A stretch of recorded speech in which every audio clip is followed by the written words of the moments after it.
Hey guys, how y'all doing? Indigo Spirit here, aka Anita Marie.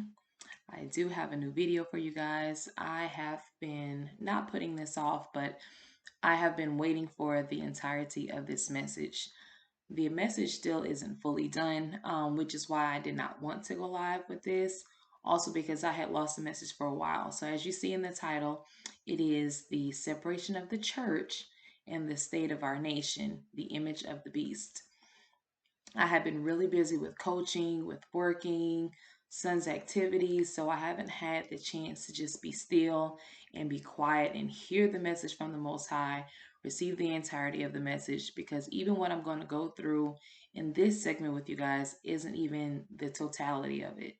This message is ongoing. As I was writing out some notes that had come back to me while I was outside in my hammock today, a lot of the messages that came, they just begin to flow and flow and flow. So I have pages and pages of notes, which is why I'm not going to cover it all, which is also the reason why I decided not to go live with it, because I knew that components and portions of the message would probably get lost because I do end up rambling. I end up going off on tangents and losing my initial thoughts.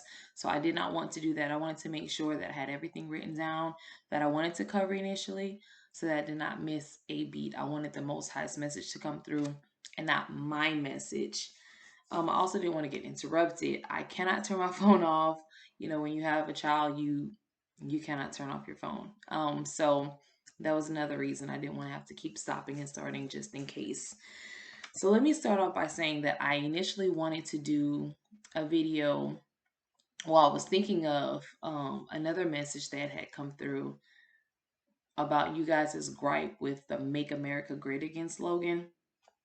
And honestly, when I thought about it, the problem that y'all have is not even the problem you understand that you have, but it led me into more portions of this message. It led me into the other part that I had been missing. I had a really good point to make with this, and I had lost it for probably 3 or 4 days. And so I had started to pray and ask that the Most High would bring it back to my remembrance. And in that moment, in the stillness, and me just laying outside and connecting with nature, I was able to regain that message. So praise be. I got it, and y'all about to get it. It's a lot. It's a lot. Um, a lot of it is probably going to come off judgy, but oh, y'all see my rubber bands? I got my Michael Jackson rubber bands. Long story. Nevertheless, but you have to judge the spirit. You know, a lot of times we always say, only God can judge me, nobody can judge me, don't judge me. But as believers, it is our position and obligation to judge, not to judge and condemn an individual, but to judge the behavior of individuals. There's nothing wrong with that. If we have to try the spirit by the spirit, we can't do that unless we judge it. And we have to make sure we judge it accordingly and accordingly to the spirit. So, the image of beast. What is the beast? What does that have to do with life coaching? So, I am a spiritual life coach first. I deal with matters of the spirit because the condition of your spirit determines and dictates the conditions and the disposition of your behavior. The decisions you make, the choices you make, all of that is contingent upon the state of your spirit. And that's what I contend with first. I contend with the spirit first. Because if I do not, and then I try to just correct or help you to find areas where you can correct the behavior or fix certain behaviors, I feel like they're going to reemerge because the root of it all is in the spirit of the man. And that's what needs to be corrected first and foremost. So unless we deal with that, unless we deal with the root, nothing else is going to come into proper fruition. So, and I hate when I do that. I wrote notes and I told myself I wouldn't do this. So the title is The Separation of the Church and the State of Our Nation. What does that mean? So I personally no longer go to church on Sunday. So why would I put the separation of the church and the state of our nation? Because the church is the body of believers. And that is across creeds. It does not matter your denomination, your religious sect. If you consider yourself to be a believer, then this message is for you. So it's the separation of the church, the separation of the people from the body of the Most High, from His creation, from His network, from the interconnectedness that we're all supposed to have with each other. We're supposed to be a peculiar people, a royal priesthood, a holy nation. But the state of our nation is defunct. The state of our nation is debaucherous. The state of our nation is sinful. And we have let it go so far, so fast, that we now have led ourselves right into Revelations in 13:15, where it says, and they worship the image of the beast. So that's what I want to find out today. What is the beast? Because we hear about that all the time. And I had a lot of messages coming through me for the past 3 or 4 weeks, um, concerning the beast, the image of the beast. I've been on not been on, but watching certain lives with Blanchard and Keisha Chadwick Jackson, Teach 'em Chuck, and I've heard that phrase come up a couple times, and it keeps reigniting in my soul over and over again. So we're gonna get into the bottom of it today. So for me, if anyone knows me, you know that I am a linguist. I tell you guys that all the time. I'm very interested in language, what things mean, the etymology of words, the root, the primitive root. I like to understand, because a lot of times we say things, we speak things, and I feel like a broken record, and we don't have any understanding of what it is that we're saying. So beast, in as far as what the concordance says, with Revelations, I want to say 14:9 is what I pulled from in respect to worshiping the image of the beast. So I wanted to get to the root of that particular usage of the word beast. So from the Hebrew, I'm going to read for you, it's hul or hil, which is a primitive root, means to twist or to whirl. So y'all follow me. Listen to what beast means. To twist or whirl in a spiral manner, to dance, to writhe in pain, especially in parturition, which means childbirth, or fear. Figuratively, it means to wait, to pervert, to bear, to drive away, fall grievously, fear, again, form, remember, form is the image of, grieve, be in pain, rest, shake, be sorrowful, stay, tarry, travail with pain, to tremble, trust, wait, once again, or wait carefully, which means to be anxious, take precaution, to be cautious, on alert, or be wounded.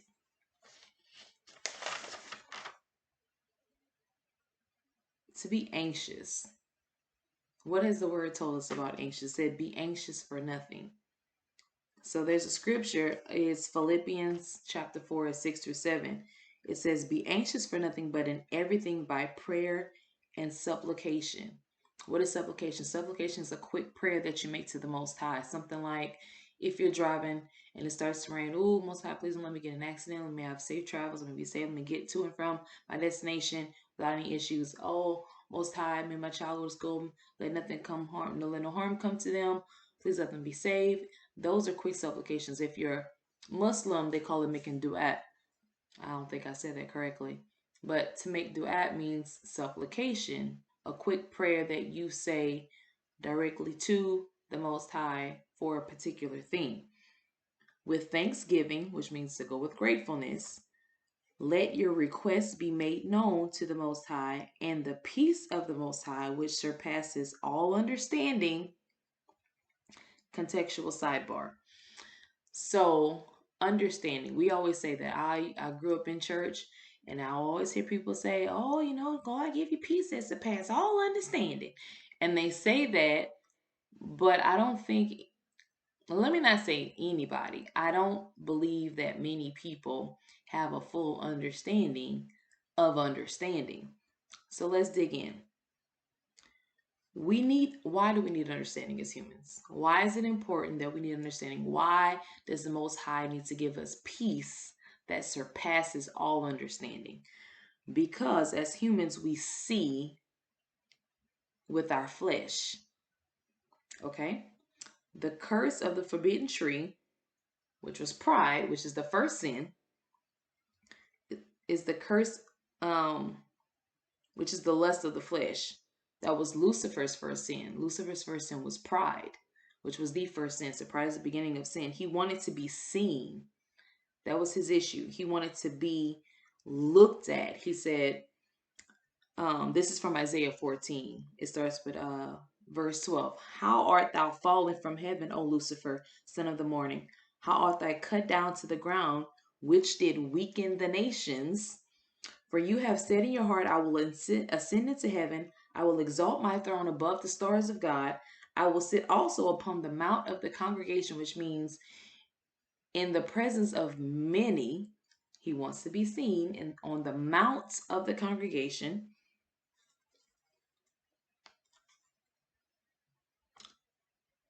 In the sides of the north, I will ascend above the heights of the clouds. I will be like the Most High.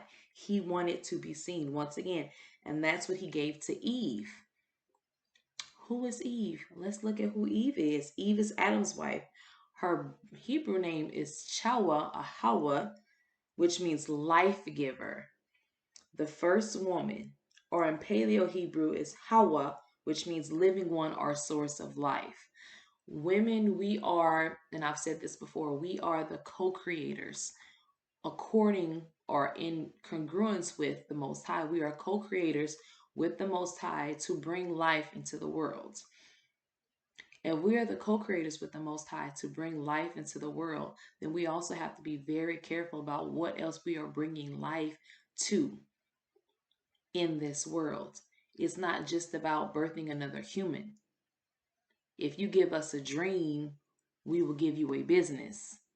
If you give us your vision, we will help you bring it to fruition. That's the use of women. We are supposed to be friends with wisdom. And in wisdom, all things are made known. You are a co-creator with the Most High. Eve is also phonetically similar to Hawa, Haya, which means to live. And that's what Lucifer corrupted. He gave her pride. That's what Lucifer gave Eve in the garden. That's what the fruit is something that you can see. And the fruit that he gave her was the fruit of pride. If we go to Genesis 3, starting with 1 through 7, I'm going to break all this down, breaking all this down. It says, now the serpent was more subtle than any beast of the fields, which the Lord God had made. And he said unto the woman, because he knew who to go to. He didn't go to Adam with this foolishness. He went to Eve because he knew the spirit that was deep inside of her. Yea, has the Most High said, ye shall not eat of every tree of the garden? And the woman said to the serpent, we may eat of the fruit of the trees of the garden, but the fruit of the tree which is in the midst of the garden, the Most High has said, ye shall not eat of it, neither shall ye touch it. Don't even be curious. The Most High knew, don't even touch it. Don't go over there. Don't look at it too long. Don't touch it, because curiosity killed the cat. And sure enough, look what happened. Now we suffer death. Lest you die. And the serpent said unto the woman, ye shall not surely die. For the Most High does know that in the day that you eat thereof, then your eyes shall be opened, and ye shall be as gods, knowing good and evil.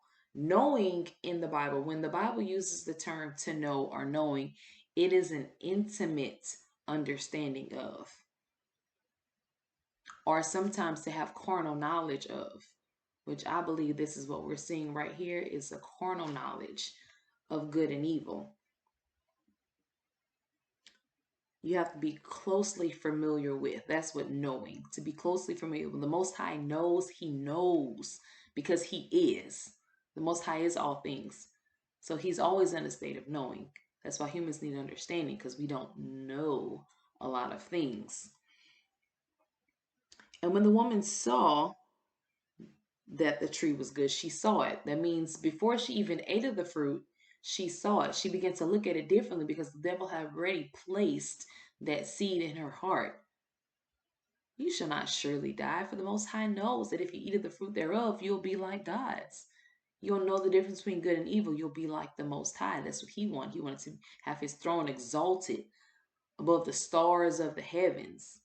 Wanted to be set up on the mount of the congregation, right?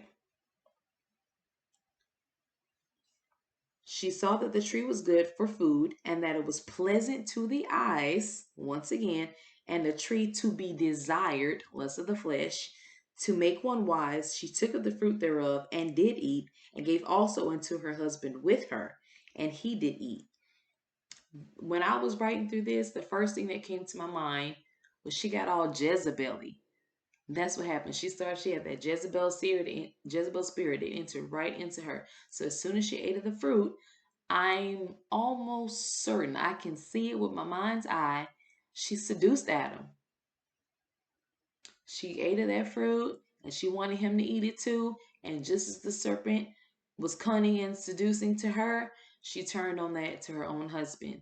Oh, you know how women, we can be very cunning, we can be very persuasive with our feminine wiles, right? Oh, Adam, come on, baby, you know, it's not bad. I mean, look at me. I'm still good. I'm here. I'm not dead. So we won't die. Probably got on his face, rubbing on him because now she can see him. Adam still couldn't see her the way she could see him. Now she could see with the eyes of her flesh. She no longer had the spiritual vision that the Most High had given them in the beginning in the garden. Now she could see Adam, all of Adam, in all of Adam's nakedness, and she saw that fruit and she saw it was good, and she wanted to partake in that too, and she made sure to get Adam exactly where she needed him. And what do most women do when they want a man to do what they want him to do? They will seduce him. And that's what she did. Got all Jezebel-y. Her eyes were open. And the eyes of them both were open, and they knew they were naked. And they sewed fig leaves together and made themselves aprons. Why did they make themselves aprons? To cover what they just did, to cover up the lust of their flesh, because they just partook of each other in a very lustful way, just all happy and loose, eating of the fruit of the tree that the Most High told them not to eat, to not even touch. And yet they did. And then they knew they were naked. And that's why the Most High had to make himself flesh and come down to the garden and walk around and be like, what y'all up to? Why y'all hiding? Who? Why you covered? Who told you you were naked? Kira knew the answer, but they had laid with each other. You can be husband and wife and still lay with each other in an unnatural way. I don't know if you guys are aware of that. You shouldn't have the lust of the flesh. Should you desire your husband or your wife? Yes, but should you act according to the lust of the flesh? No, because now anybody can come in and find that avenue and get in with you and defile the marriage bed. Their spiritual eyes have been closed, their fleshly eyes have become open when they ate of that fruit.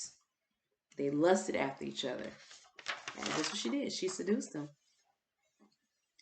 It said, and finishing the scripture, and the peace of God, which surpasses all understanding. Now we know why that's necessary. Now we know why understanding is necessary. Which guard your heart and minds through Christ Jesus, which is the whole scripture in its entirety. Now we know what the beast is in full context. In the Greek form, though, beast means just what it is.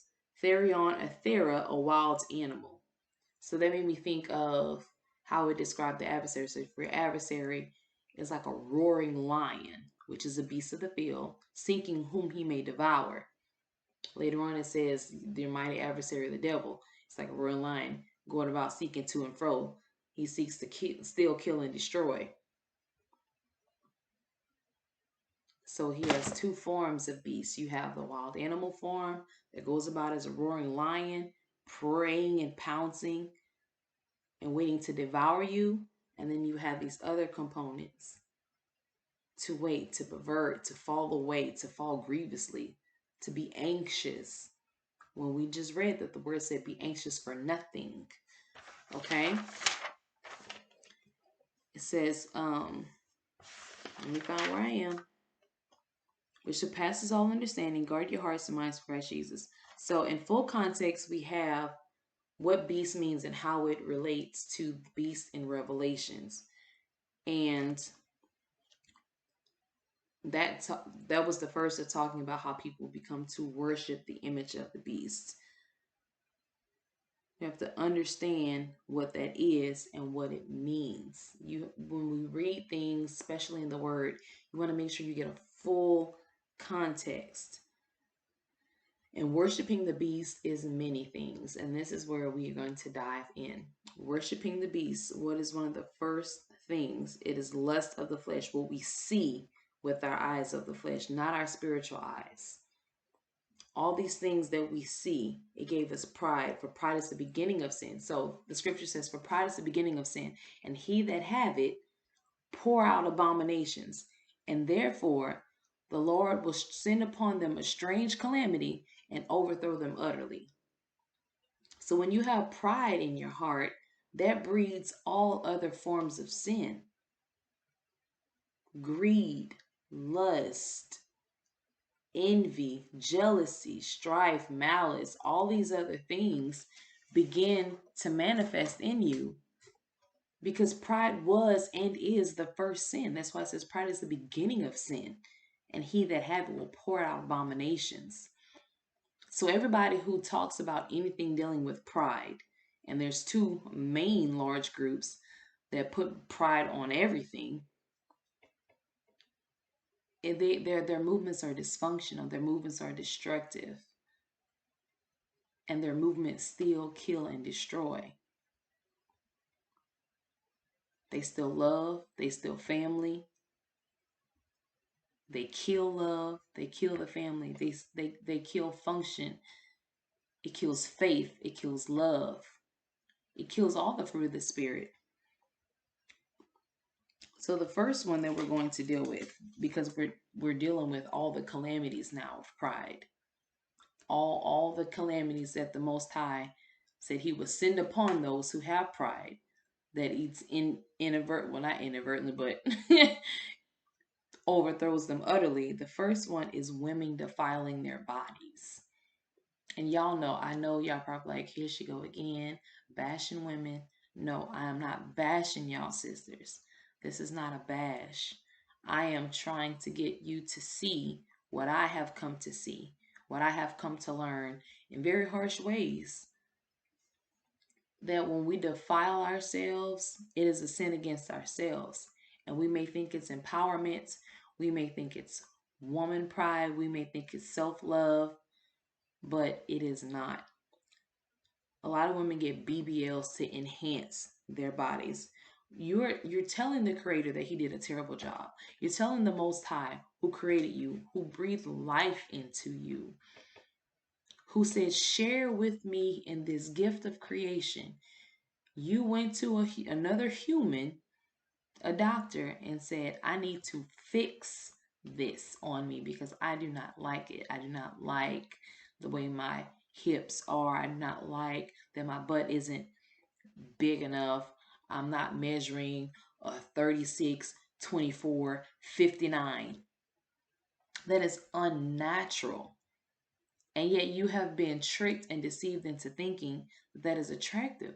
Because when you go into I don't care who you claim to be doing it to, it is the lust of the flesh, because you want to be seen. Whether you want somebody else to see you or you want you to see you, as y'all claim, it is still an act of attention. You are still telling the creator that he made a mistake, that he didn't know what he was doing.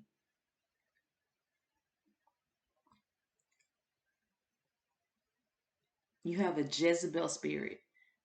to seduce and entice men to do what you want them to do. And a lot of times when a woman seduces a man, most times it's for money.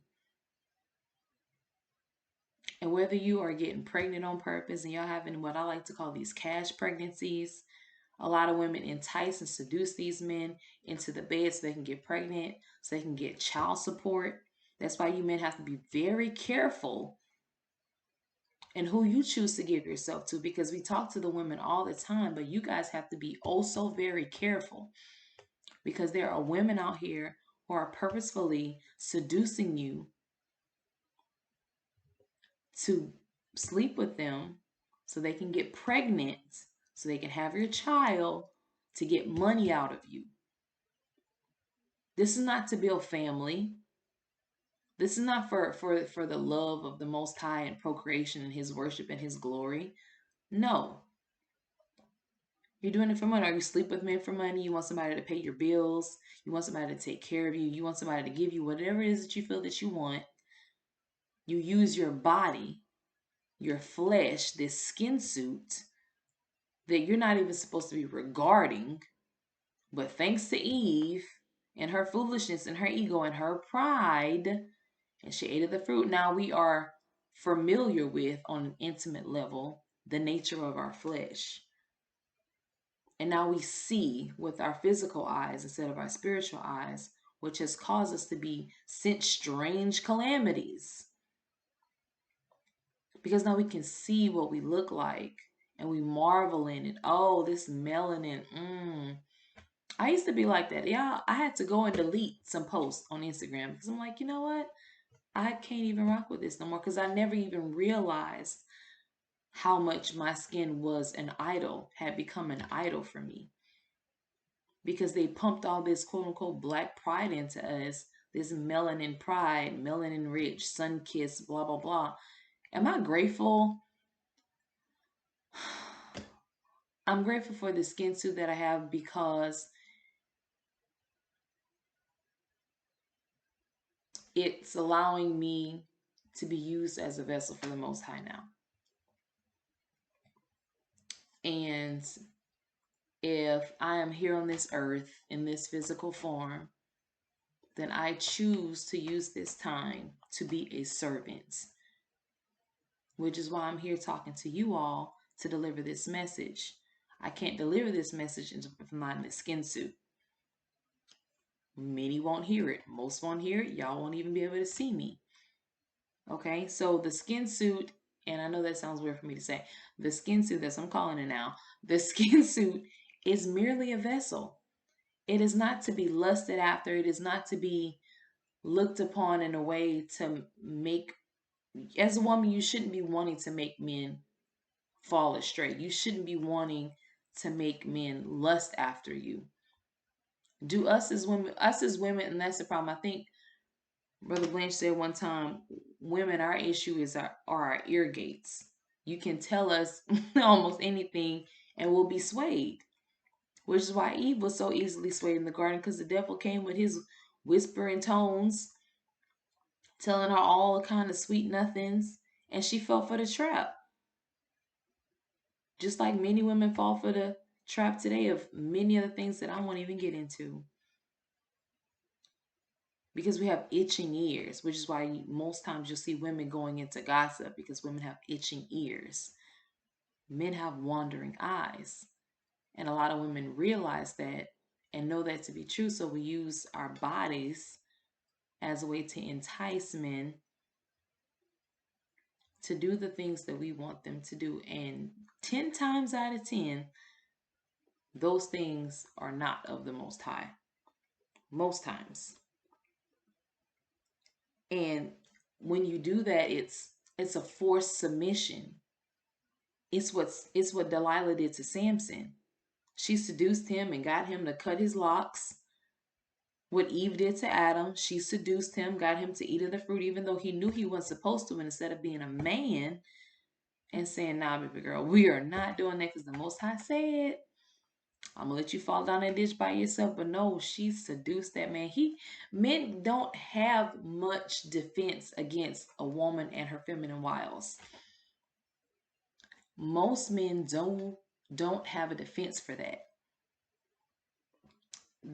If you come up to a man in the right way, with your looking eyes and you smiling and you looking all sweet, and you walk up to him with your hips switching and you got the right voice on and you touch, babe, listen, it's just so good. Why don't you eat this fruit? It's just, we won't die. I'm telling you, it's nice. I'm telling you, just try it. Probably put it all in his face, kissing all on him. No, I'm pretty sure that's how it went down. I'm pretty sure that's how it went down. Because I don't believe she had enough logic and reason in her at the time to truly convince him verbally to eat of the fruit. That's why the serpent didn't go to him. The serpent went to her. Because when we have itching ears, and then once we get convinced of something, then we can convince the man. Because it don't take much. And I'm not trying to bash men and say that they're weak, but I am saying that they don't have the proper defenses. I'm gonna leave it there.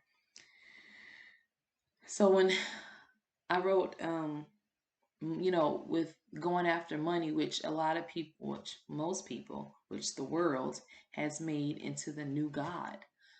Money is the new God. Right? I'm going to use my body, just like, who was it, Ebony told her cousin Diamond, I'm just using what I got to get what I want. She used her body to get money. She chose to go slide up and down the pole for some money, or sit on some man's lap, or whatever the case may be, for money. And we always say, well, some people can't do this and can't do that. And so I did this. And yes, I went and stripped, or yes, I went and sold myself on the corner. And I'm not trying to judge any of these sisters because I haven't lived that life. I don't know what they went through. I'm not going to try to condemn them for it. But I will say that that behavior is from pride, is from us being stuck in the lust of the flesh, regardless of the reasons why you did it. Supporting yourself through college, helping support younger siblings that maybe your parents or your mother can't support because she's off doing whatever it is, or they're in jail, whatever the case may be. There are many reasons why I understand people get off into that life, and I'm not trying to judge nor condemn. However, we need to be aware that these are the things that are more likely to be subjected to women, because it's so easy for us, because we know that if we do that, it's easy money, because men are going, if you build it, they will come. Men will come. If you're showing yourself off, men are going to look. Even the strongest man might take a peek. You know what I mean? Like, don't be a tool to lead others astray. Acting like, y'all follow me? Beat itches. Acting like, now, this is going to come off very judgy. However, I need to say this, because if I don't say it, this will be a dishonest post. I cannot bear anymore seeing women, not our women, women acting like female dogs. What do I mean by that? What does a female dog do? When she's in heat, she's got her butt tooted up, waiting for some other little male pup to come around, sniffing around, and do the deed. Wham bam, thank you dear, got some pups now. And that's what a lot of women are doing. Y'all are out in public, you got your butts tooted up in the air, you going and you're enhancing your butts because you don't think it's big enough. All you're doing is showing it off. Every chance you get, you shaking it for everyone to see. On the tabletops, in the park, in the middle of the street, at Walmart. Y'all are tooting it up everywhere you go. And then that's how you're being treated. You're loud. There's promiscuity. That's all female dogs are good for. They just for breeding. And that's what y'all out here acting like. And it's so wild to me that y'all have readily accepted this term. Like, I don't get it. Like, I grew up in the era of Queen Latifah, UNITY. Gotta let them know you went, or, you know what I'm saying? Like, the most famous line she said in this song was, "Who you calling up?" I live by that mantra today. Who are you calling up? Not me. I'm not an animal. I'm not a beast of the fields. I'm not gonna be all tooted up, and don't get me wrong, I have done that in the past. Not all out in public clubs, sure, but like I ain't got that far. But nevertheless, I have acted like that, and I have seen the error of my ways, and I realize that is undesirable. It is unbecoming of a woman to act like. Why do you want to be that? Why do you call yourself that like it's a badge of honor? I don't know if I should blame Lil Kim or Trina. Trina had a song, The Baddest Bee, and everybody was singing it. The crazy, I'm not gonna get into that. And so now women glorify that term and they call each other that. And I'm a bad bee, I'm a boss bee. There is no glory in that. Society has conditioned us to believe that this could be a term of endearment, that is a good positive thing to call yourself. It's not. It never will be. That is a trick of the devil. It is a trick of the enemy. It is a lie from the fiery pits of hell, and everybody should stop doing it. Stop calling yourself that word. It is not who you are. Because now you're acting like one, and then you get mad when a man treats you like one. Y'all sitting there crying about men mistreating y'all and cheating on y'all and this and that, but you're acting like in the street and being surprised when you're treated like one. You cannot be upset. And people will probably, oh, that's victim blaming. It's not victim blaming when you put yourself out there. It's like me running into a fire pit and mad that I got burned. It's ridiculous. And then we act flamboyantly. The loudness, the hair, the lashes, the nails, the extravagant, exorbitant makeup, the clothing. And then we're raising these boys, gratefully. But women raise boys by themselves, brag about being able to do so. They don't need a man, they don't need their father. I'm the mother and the father, I'm this and that.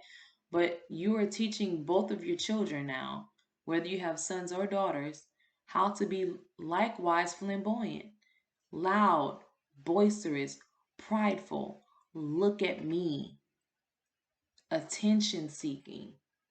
Because that's all that spirit is. That's why now you have men who can so readily claim that they're women because they're acting like the stereotypical caricatures that you've created and put out on on the forefront as if that is womanhood, and it isn't. I rebuke it all. I rebuke it all. That is not what being a woman is. Sleeping around, loud, clacking her nails, eyelashes flapping, long weave. You can't say, especially to those who look like me, you can't say that you're proud and you're a queen when you won't even sport your own crown. I'm sorry. Feel how you want to feel. You can say it's a protective style. That's cool. I understand. When my hair was natural, it was rough. When my hair started falling out, I wore wigs. My hair wasn't falling off weave. My hair was falling off a loop. So I had patches of hair missing. And I started wearing wigs because I didn't want to be out in public with patches of hair missing, looking like I got the mange. You know what I mean? So yes, I did wear this. I'm not acting like I'm above all that, but what I am saying is that when you rely on that as a statement of beauty, and then I hear some girls say things like, and I'm not gonna call them women, when I hear some girls say things like wearing your own hair is childish, that is absurd to me. It is absurd when you feel like that's your rite of passage, when you feel like that's what you have to be attractive or to be a woman. That is lust of the flesh. Y'all need to stop looking at yourselves and others with your fleshly eyes, with your physical eyes. You have to look with your spiritual eyes because the Most High does not see us spiritually. That's why it was such a problem. That's why Adam and Eve had to make aprons for themselves because they went and acted lustily and ate the fruit of the forbidden tree. And then their eyes were opened and they could see now. They could see the world. And that's where the problem lies. So when you have these flamboyant children, you have any fathers in the home, that begins to breed maladaptive behaviors. Everyone's going to act like you now. The boys are going to act like the mothers. The daughters are going to act like the mothers. And if you're out here chasing after men, talking about a man got to pay your bills to get with you, sporting prostitution, whether you like to claim that's what it is or not, that's exactly what it is. If you've ever made the comment, I ain't sleeping with you for free, or you can't, that's prostitution, sis. That is prostitution at its core, ladies. You are an escort. Call yourself what it is. You gonna call yourself a B? Call yourself an escort. What's the difference? And your children are watching you.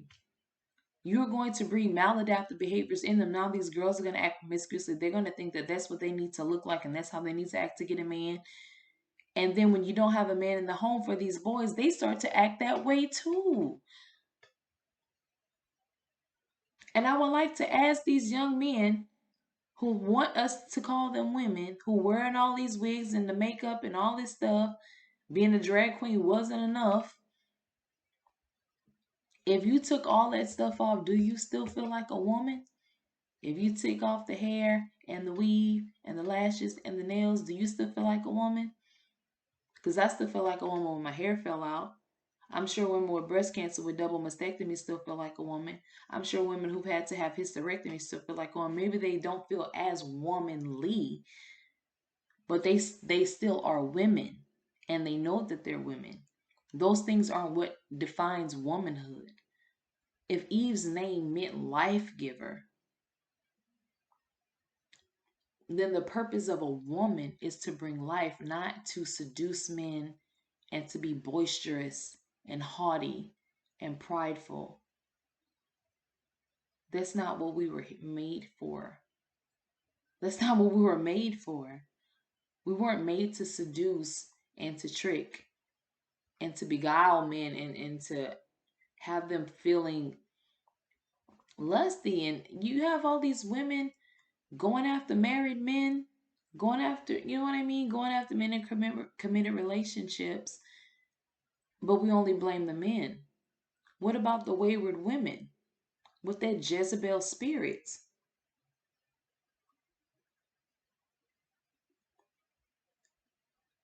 What about the women who refuse to have a man in the home because your child and you are a package deal? And now you got this boy acting like you, a dysfunctional man who want to be seen. Everybody wants to be seen now.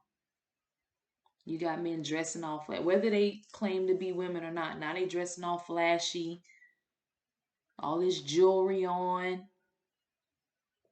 different color hair, clothes all out. A lot of them like to sport money in they social media. Like that's cute. That's probably one of the most annoying things to me. I can't stand when I see somebody post, "Oh, I'm getting money." They got money spread out everywhere. And if somebody comes with a torch and burns it all up, now what? How does that define who you are? Why have you allowed money to define who you are as an individual? Money comes and money goes. Money isn't real. In the beginning there was no money. When you leave this earth, when your soul passes from your body and this vessel begins to rot and decay, can you take that with you? You can't even take the flesh suit with you. We can't even take the flesh suit with us. We have to leave this skin suit here. This skin suit is of the earth, and to the earth it shall return. And yet we prop it up and we glorify it and we idolize it. And we talk about how amazing and excellent it is. This skin suit that will begin to fail us if we eat the wrong thing. This skin suit that will fail us once we reach a certain age. This skin suit where we hit something the wrong way and our knee done popped out. This thing is fallible. It's temporal. And we glorify it so much because we have the spirit of Lucifer living within us. That's why the Most High said, "Ye shall surely die." Because he knew what it would breed. As soon as pride entered our hearts, he knew exactly what would happen to us. Because he is.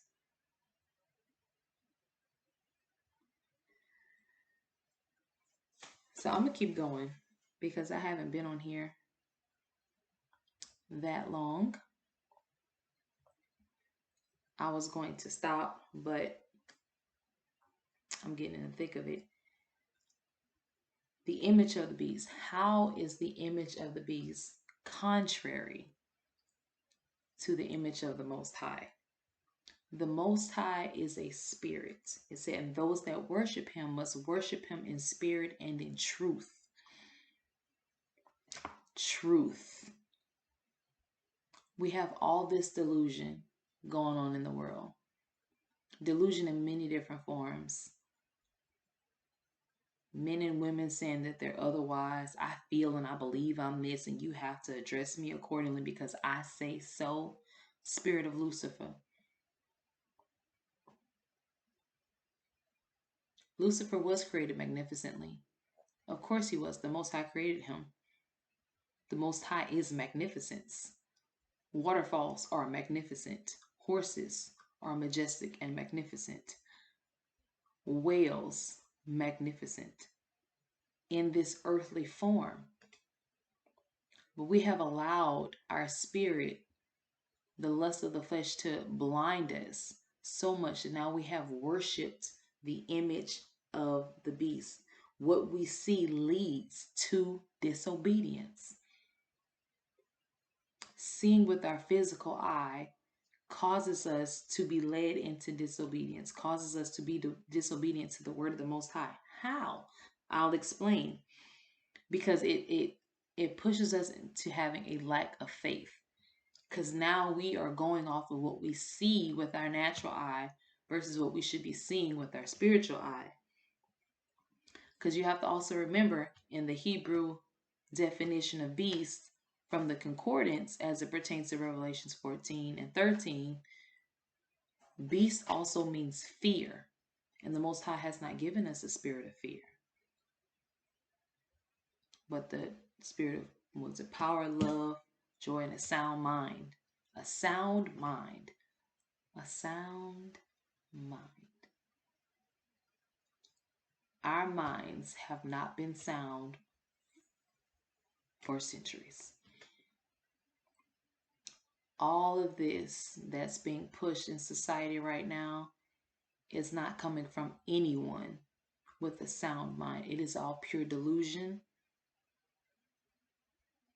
It's evil and wickedness in high places. And now it's gotten to a point where people are using it to corrupt the children. They are coming after the very innocence of all of us, raping and pillaging our children. And I mean that spiritually and figuratively. Some are doing it literally. May they perish. By the Spirit of the Most High, may they perish. But we are raping and pillaging the spirits of our young children, pushing all of this fleshly foolishness onto them, these pronouns and affirming and all this sexualization and the music that's out and the images that they see. I can't even let my child watch regular TV with commercials anymore because I don't know what's going to pop up on the screen. He is not free to watch YouTube as he pleases because I don't know what ads are going to pop up. He can't just play certain games on my phone anymore because I don't know what ads are going to pop up. Y'all would be surprised if you pay attention to what your children are watching on the TV and the phone. You should be appalled because the things that they feed our children visually should be the most concerning thing that's facing all of us right now. We should be joining together collectively to push back against this. They are trying to ruin the spirit and the innocence of our children with the lies, with the false images, with this image of the beast, this pride, this see me, this look at me, and if you don't, then I'm sad. That's why children are so sensitive. That's why they can't handle anything. Everything is about what you can see, and these fake filters, there's all this deception, the Decepticons coming after our kids. It's maddening. Faith. Let me go back to that before I lose my train of thought. I said faith. Okay, so the word says Hebrews 11, 1 through 6. Now faith is the substance of things hoped for, the evidence. Evidence is things that you have of things not seen. For by it the elders obtained a good testimony. By faith we understand, remember understanding, that the worlds were framed by the word of the Most High, so that things which are seen were not made of things which are visible. Let me say that again. By faith we understand that the worlds were framed by the word of the Most High. Everything that is, was, and ever will be was framed by the word, was created by the word of the Most High. He spoke and it was. So that the things which are seen, this flesh that we can see, all the trees, the grass, the birds, the oceans, were not made of things which are visible. Because the Most High is a spirit. And those that worship him must worship him in spirit and in truth. We are spiritual beings having a physical experience. And we forget that part. We always think that we're just this human, fleshly beings, and we get caught up in race. We get caught up in the temporal things of this earth plane that we live on. None of this stuff is forever. None of this stuff is real in the sense that it has any bearing on our spirit. We are allowing our spirits to die and become defiled because we would rather see things with our natural eye. We'd rather see things with the eyes of our flesh. The spirit, the Most High Spirit, he's not flesh. Flesh is irrelevant. What you look like is irrelevant. So when it says we were made in the image of the Most High, it says we shall make man in our image and our likeness. It had nothing to do with this. This didn't matter. That's why it was such a sin and a disappointment to the Most High that when they ate the fruit, they could see themselves and they knew that they were naked, had to cover themselves with fig leaves to make aprons because they saw and it was good. And then they were ashamed because they knew they were wrong. And then they felt guilt. And guilt breeds other things. That's why pride is the beginning of sin. Because she just had to be like the Most High too. She just wanted to see and know and be like God's too. And we haven't changed a bit. Calling ourselves queens and acting like peasants, harlots and trollops, minstrel shows.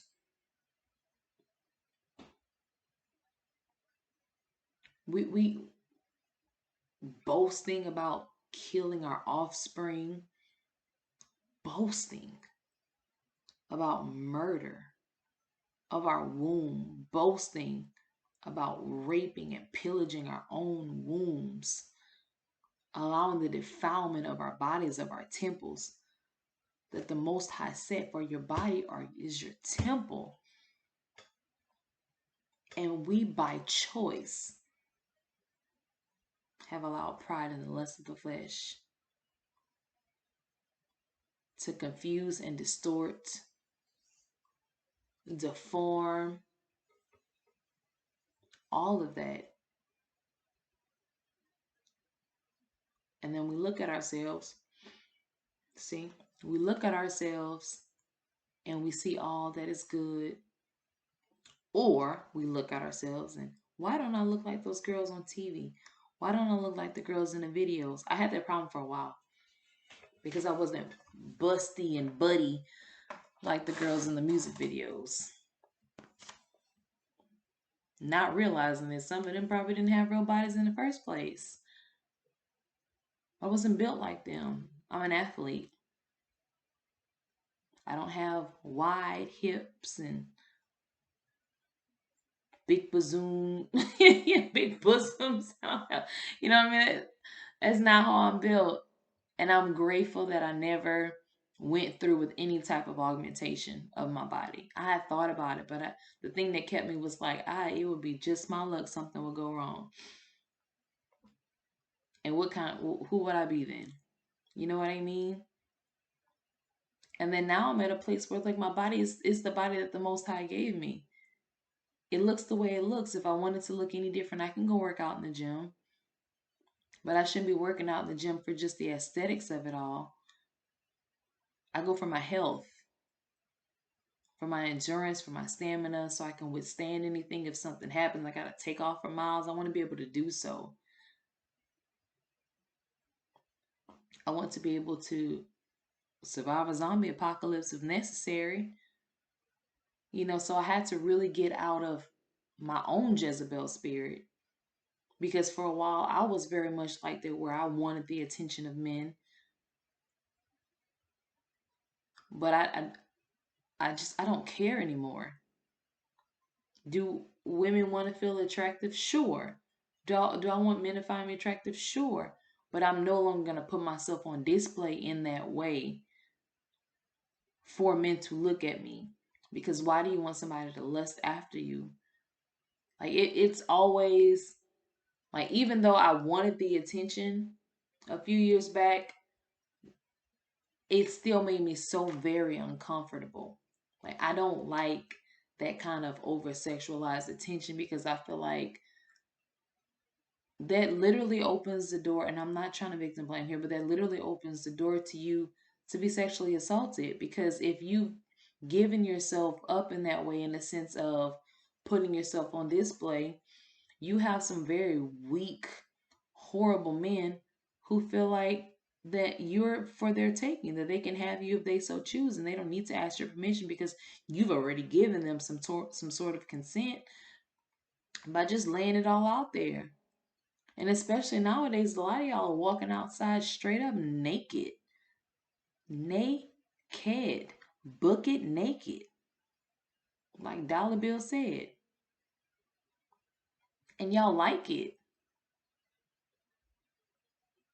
And you're causing men to be led astray. You are that wayward woman that is like a roaring lion, going to and fro, seeking whom she may devour. Y'all out here eating these men up.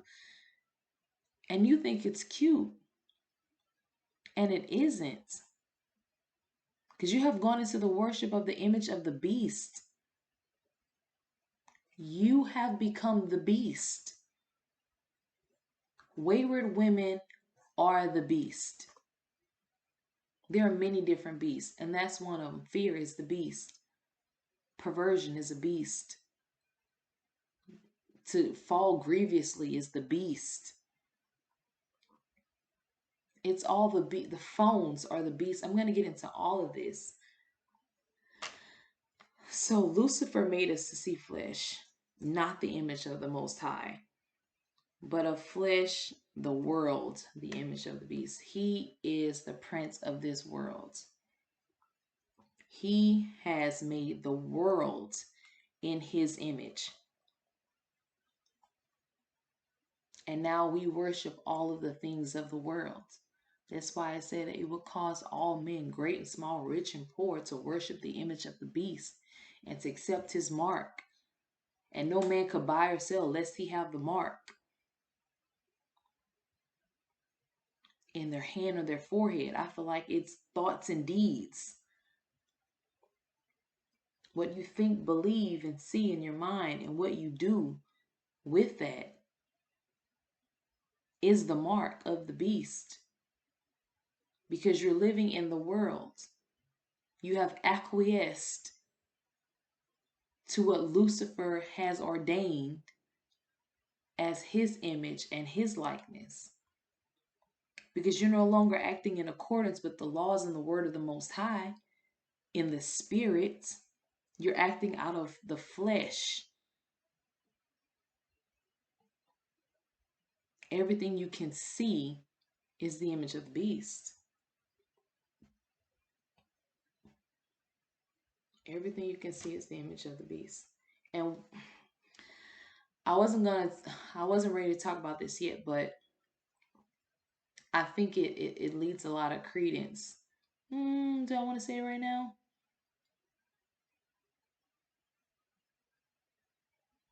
Not yet. I'll come back to that.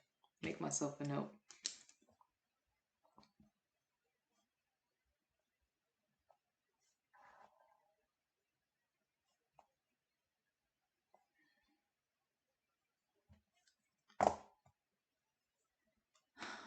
Ephesians 6 and 12. For we wrestle not against flesh and blood. I'm going to pause right there. We wrestle not against flesh and blood. And y'all are out here wrestling. Y'all in jujitsu, Krav Maga, Taekwondo. Y'all have entered into every wrestlement, that's not a word, of flesh and blood that I have ever seen. Every form of wrestling with flesh and blood, y'all have entered the chat. All this racism talk, all this rich poor talk, that's all flesh and blood. You're not fighting against races of humans. We are all under the same spell. We are all under the same curse of Eden, the curse of Eve.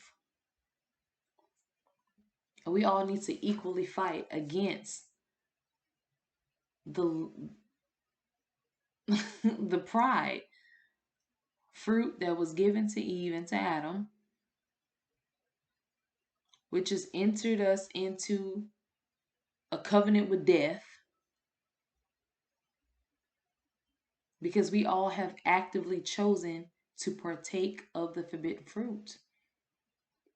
When you forsake the spirit and you say that that's when you're using that as the, what's the word I want to use? The lesser of the two, like the spirit is second rate to the flesh.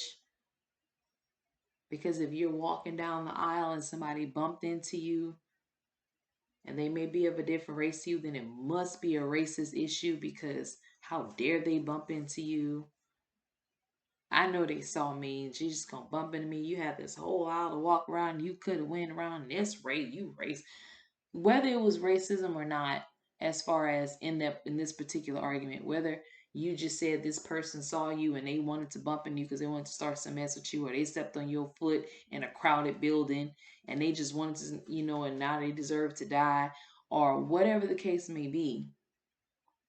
You don't know what's going on in that person's mind. I bump into people all the time. I don't be paying attention. I be in my own little mental world.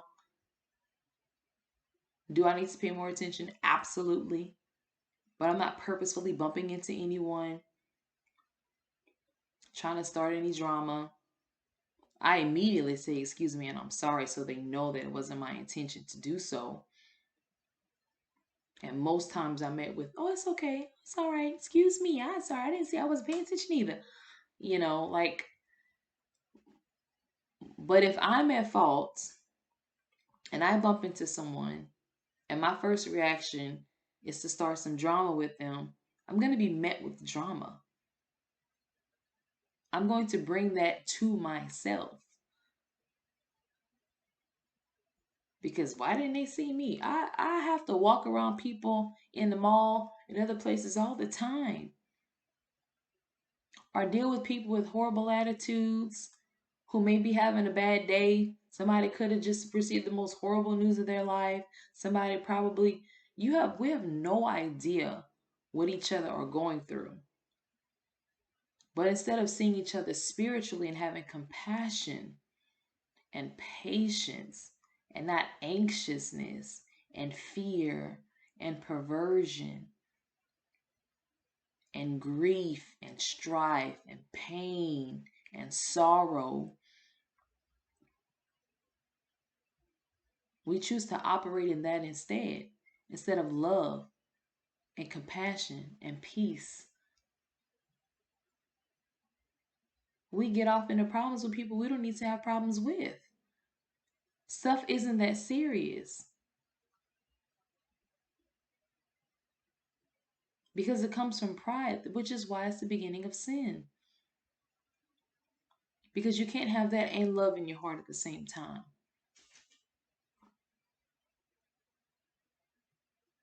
The Most High is not going to fight over you. He is not going to fight over you. He's going to let you make your decisions. If you keep choosing violence in the flesh, that's what he will let you have. For I will turn you over to a reprobate mind, he said. Y'all want to keep sinning? Cool. Go do that over there. Don't come over here with the foolishness to me. I don't have time for it. When you choose to get yourself together, I'll be right here. Most High is not chasing us down. He gives us choices. And we keep choosing the wrong way. So if we wrestle not against flesh and blood, but against principalities, we're gonna get full wisdom today. Against powers, so against principalities, against powers, against the rulers of the darkness of this world, against spiritual wickedness in high places. We need to get some wisdom about this, with these principalities. Principalities in Hebrew means chief, magistrate, someone who's in charge. Okay, let's get some wisdom. It says, in all things get wisdom. For wisdom is the principal thing. For wisdom is the principal thing. In all things get wisdom. But in all thy getting, get an understanding. Let's get some understanding about all this. That's who we're wrestling against. It's flesh and blood. Flesh and blood is a byproduct. This, if you can cut it off and break it and burn it and set it in water for too long and it starts to decay, then that means this means nothing.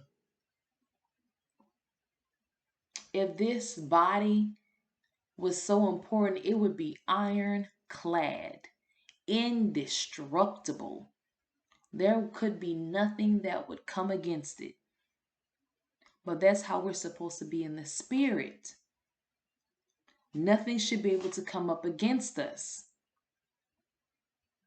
Our spirit should be so strong, so ironclad in the word that nothing, nor principalities, nor powers, nor the rulers of darkness, our spiritual wickedness in high places should be able to come up against our spirit, because we should be in the spirit of the Most High.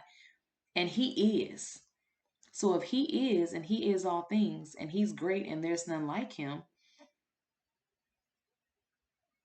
then who can come against him? If the Most High be for us, who can be against us? And yet we allow these things in the flesh to come against us because we worship the image of the beast that tells us that this is what's important.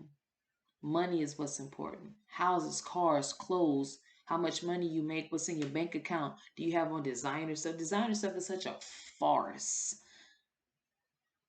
That stuff ain't worth the fake leather it's printed on. And they are charging thousands of dollars for crap. And we go and buy it because that's what we think we're supposed to have that makes us important. All these status symbols.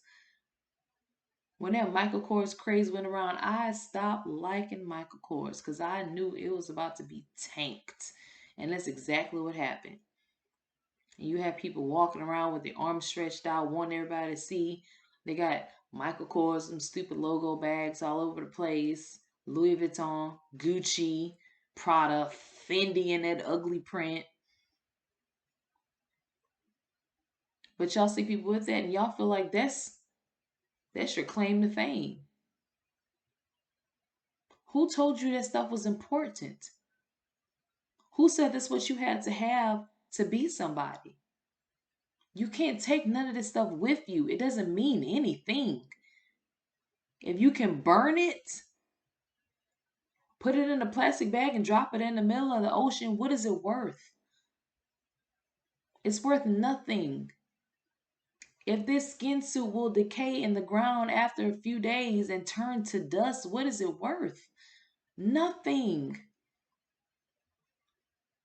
All of us equally turn to ash when burned. All of our skin will equally slough off if thrown in the ocean. If it sits in water for too long, it will decay in the same way. You set it out in the heat, gas gonna build up and it's gonna explode. All these skin suits are the same. Now, are there some certain components and aspects of my skin that might be different than someone else's skin? I may have certain protections and things going on in my body physiologically that may be different from others. Sure. Does it mean anything in the grand scheme of things? No, it does not. It definitely don't mean nothing to the Most High because he's a spirit. We have never heard of a description of the Most High, what he looked like. All it talks about his glory, his magnificence.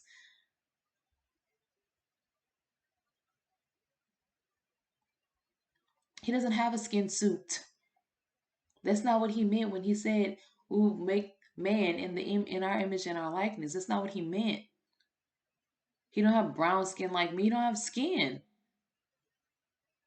So why is it so important? Why have we placed such emphasis on it? These idols that we have set up for ourselves. It's destructive. It is destroying us as a whole, as a nation of believers. It is destroying us. We can't even listen to each other in spirit well enough to realize that we are all fighting for the same things because we're fighting against principalities, against wickedness in high places, against the rulers of darkness of this world. Of this world. The spiritual wickedness in high places, government, people who post themselves up as great and amazing, people who we come to revere because they have money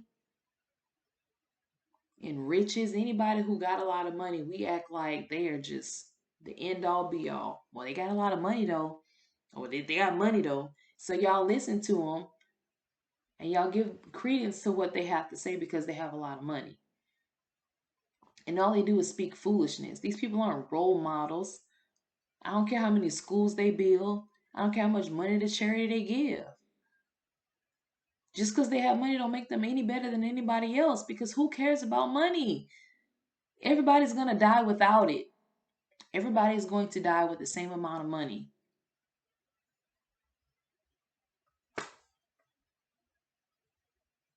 We were born without it. We're going to die without it.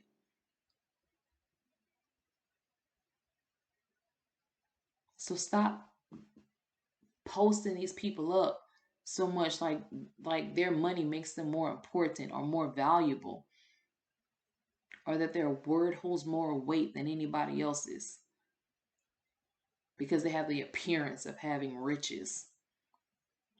It's ridiculous. Fame, status, power, all these things are the image of the beast, because that's what Lucifer wanted. He wanted fame. So I was set upon my throne, the mount of the congregation. That's fame. He wants to be famous. He wants everybody to revere him and to look at him and to see him and to love and adore. And look what y'all do with these celebrities. Y'all be in other people's comments, fighting with each other over other humans who don't even know you.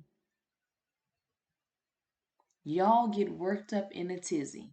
Blood pressure high, headaches, threatening people, doxing people over other humans that do not know you. You know how crazy that is? And that's the image of the beast that y'all choose to worship. These people are going to die penniless just like everybody else. They're all pawns and puppets anyway. Why revere them? What good have they given to the world? I don't care who they bailed out of jail. I don't care what turkeys they dropped off. I don't care what houses they went and built for a photo op. What's the condition of their soul? Where are they trying to lead your spirit to? What type of movies do they play and what images are they projecting? What do they rap and sing about? What policies do they try to prop up in politics? What are they always crying about? Is it anything worthwhile? Really, y'all got to really start listening to what these people are saying, because y'all are so blinded by the lust of the flesh. You can't hear the foolishness that are coming out of these people's mouths. And y'all really got to start I feel like some of y'all really got to start closing your eyes and listening, because y'all start seeing with y'all's looking eyes and y'all can't hear anything. Y'all get so caught up in what you can see that you're being so easily tricked and fooled and deceived. That's why it's so easy. Because y'all can't hear, y'all can only see. And your eyes are lying to you. I mean, look, they got whole commercials and stuff coming out. These celebrities are showing y'all how everything is fake. They're doing they're playing they're playing right in y'all's face. And y'all still falling for it. They telling y'all that everything is fake that you even see. And yet you get caught up in it anyway. Well, why would the Most High allow this? Because they're following universal law. They got to tell you the truth. So they tell you the truth, but you don't believe that part. You believe the lie instead. Woe to those that call evil good and good evil. That's where we are now. In full worship of the beast and the beast system. And you marvel and you all gather around and you sing songs and you toast and you dance and you worship and you drink until your merriment, and you get full with drink and song and dance, with the feelings of the flesh, and you want to revel in it and you adore it, and it's all there is to it. Loving the skin I'm in. I love the skin I'm in. Loving the skin I am in. You have come to love something that is going to decay and rot when you pass from this earth. The Most High is a spirit. Your flesh is but a vessel. What if you have vitiligo? And now this wonderful flesh you love so much has turned against you. Or psoriasis, or extreme eczema, or seborrheic dermatitis, or hematoma, or all these different things that you can have that'll change the look of your skin. What say ye then? Will you no longer feel like yourself? Will you then choose to end your life because the skin you have grown to love that you to be in is now not the same? This vessel has now been changed and transformed into something else that you don't even recognize. This temporal thing that is here but for a purpose. And the purpose is not to idolize it. The purpose is not to revere it. It is merely a vessel. It's a wine sack. Housing our spirit. Mind, body, and spirit is who we are. And we have exalted ourselves above the stars of the heavens and proclaimed ourselves as gods and said, I will be like the Most High, for I am a God. My skin is superior. I'm amazing. And there have been different races of people who feel that way, so I'm not just talking to one group of people right now.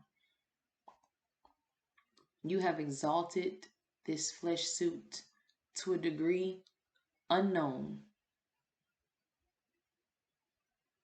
It is Luciferian in nature, because that's exactly what he did. They got him cast down to this realm, and in turn has chosen to take the path to see just how many of us he can deceive. And oh my, is he succeeding? Because we are so caught up in what we can see and not in the faith. For faith is the substance of things hoped for, the evidence of things not seen.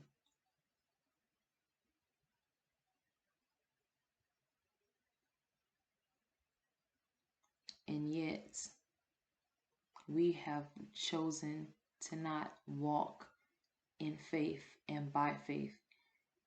It said, walk by faith, not by sight. Not by sight. This is what's damaging everyone, is our sight.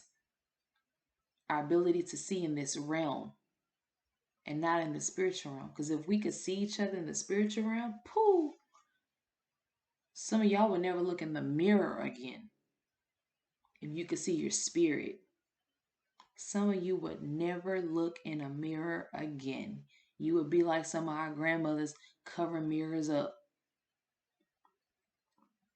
You'd be like Dorian Gray. I don't want to look at this portrait, never again in my life.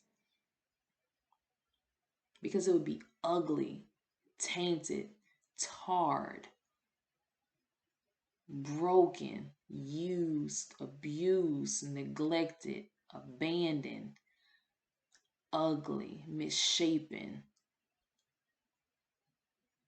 What is the state of your spirit? Because we have been so far separated from the body of believers, our interconnectedness that we're supposed to have, the consciousness we're supposed to share with the Most High is gone.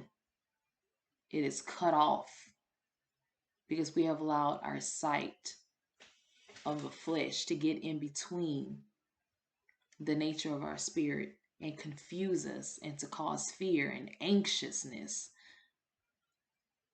Always looking around, wondering what's going to happen, stressed out.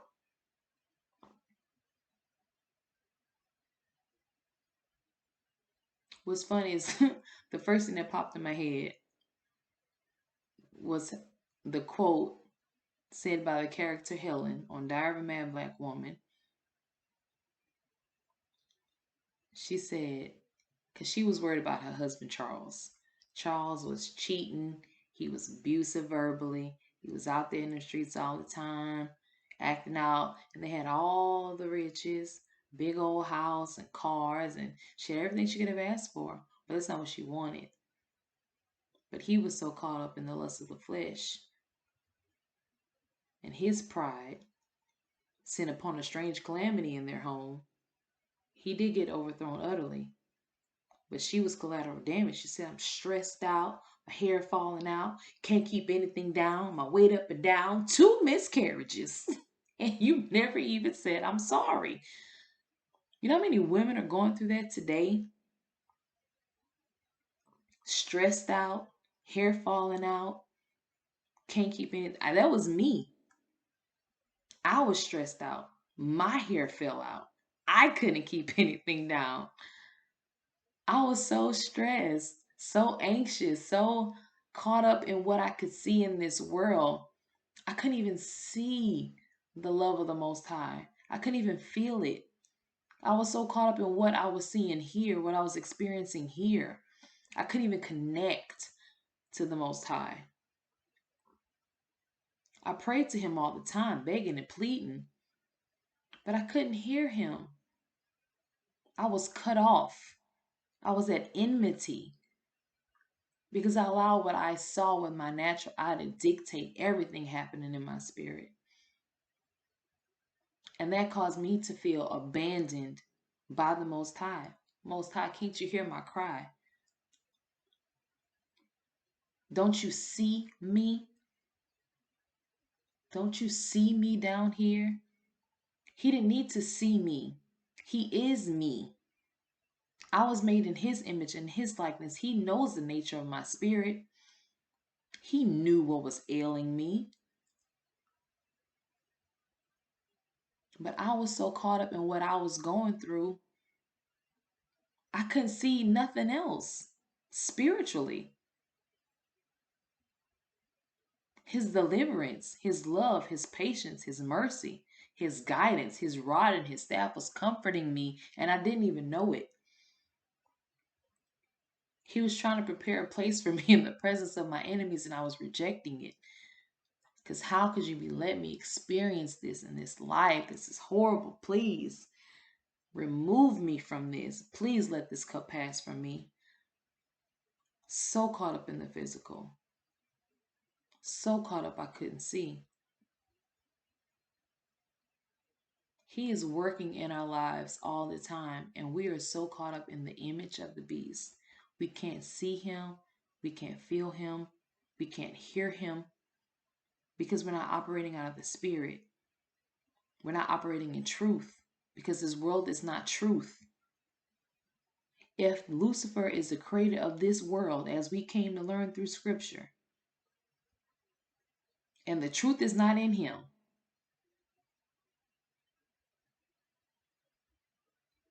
then why do we believe anything that we see in this world?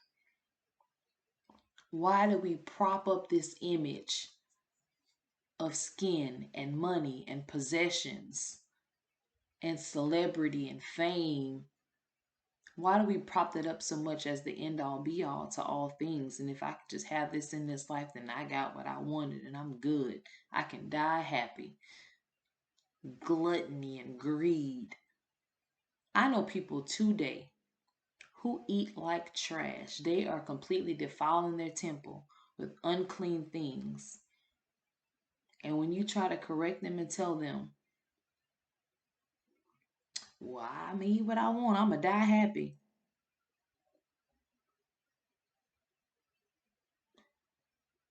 What does that even mean?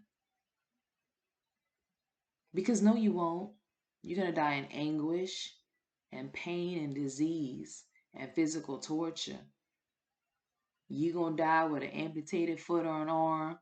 They're going to have to cut your toe off. Your legs going to be swollen beyond recognition. Your joints going to feel you're going to start falling all over the place. You're going to have heart palpitation, have a heart attack. That's painful. A stroke. Nobody wants to die from a stroke. There's nothing good in that. Something wrong with your brain. You got too much radiation. You put everything in a microwave. You don't exercise. You can't move. Your body's racked with pain 24/7. Can't even bend your knee, won't go outside to the porch because of greed, gluttony, no self-control. You can't even. I'm a coach, a track coach as well. Right now we have kids 6 to probably 16 right now. I think a couple of them, not too many because they're not done with the state meet yet. And I tell them all the time, when they're running, you have some that are crying up and down the track. They're hyperventilating, they can't breathe. And I tell them all the time, especially at this last practice, I said, you have to be in control of you. Your body is your slave. It does what you tell it to do. If you're not in control of it, then it's in control of you. And your flesh shouldn't be in control of you. If your heart's racing, you tell your heart rate to slow down. You control your breathing and you keep it calm. You tell yourself, I am calm. I can breathe. I can move faster. I can run further.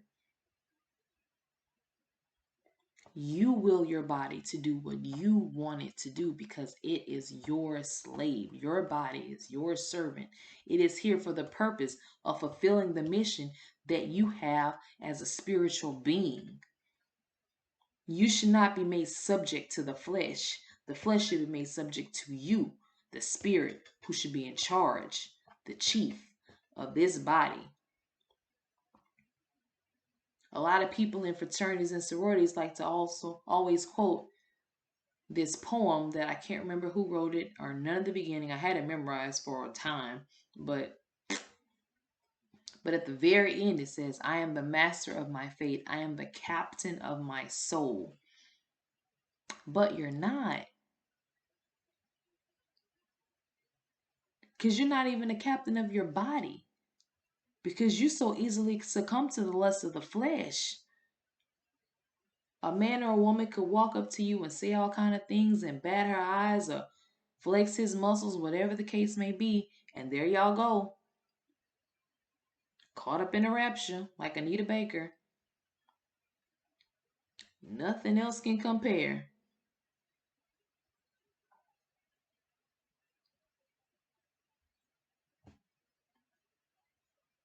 As much as I like that song, I'm running the lyrics in my head right now, and I'm like, my God, I don't want to sing this song again.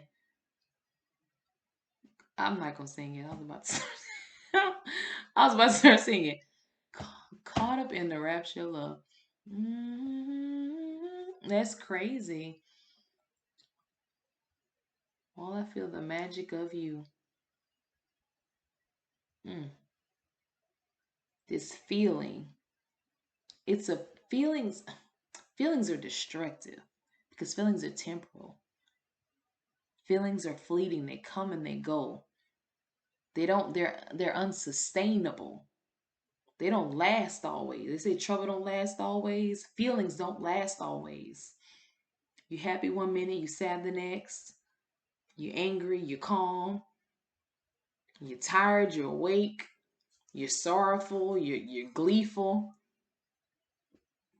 It changes from moment to moment based on circumstances. That's why you can't get caught up in this stuff. Because it will have you out here looking crazy. And then y'all gonna be mad as hell on Judgment Day when you're called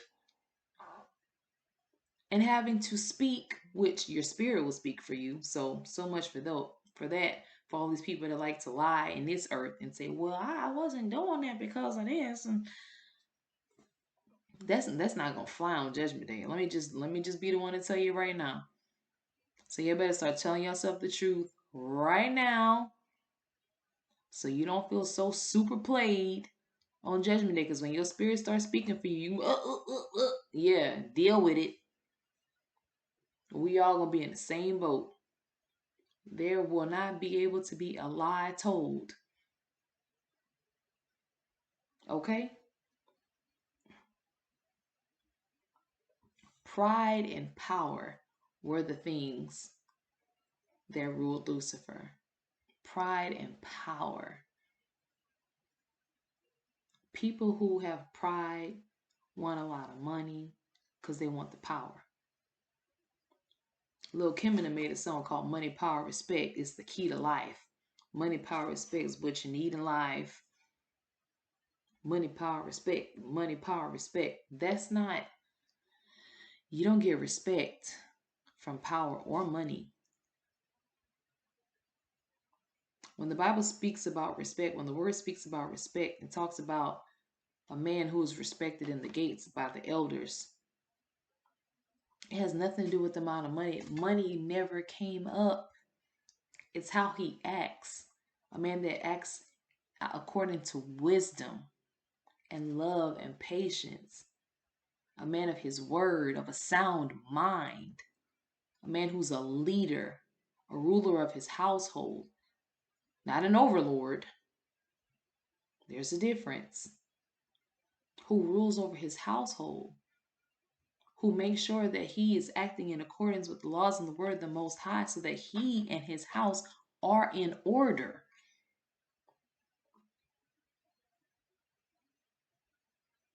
Not allowing someone else who's more emotional, temperamental, or even himself to come along and to cause discordance in the household. That's what the enemy seeks to do. Having pride and power will disrupt everything. You have to be very careful about this incessant need to have power and money and this pseudo respect. Because a lot of times nowadays, when I hear people talking about they want respect, no, you want dominance over this other person. You want them to be subservient to you. You want to rule over them. You want them to obey you and serve you. That's not respect. When they can't talk to you and tell you the truth, that's not respect. You're trying to incite fear in someone. If you're trying to incite fear in somebody, you want somebody to bow and to buckle to your every word and you want, that means you're acting out of a Luciferian spirit. You're acting out of pride and out of your flesh. Because you have to recognize the spirit that's working in you. And if you're trying to be someone's overlord, you have to ask yourself, why do I want them to bow to me? What inside of me is causing me to want them to act this way toward me? They agree with everything I say and they're too scared to call me out on my mess and to hold me accountable because I'm above reproach. That's a Luciferian concept and you need to shut it down because it will destroy you from the inside out. You, your spirit, will be held to account. Okay? To worship an image means to exalt it.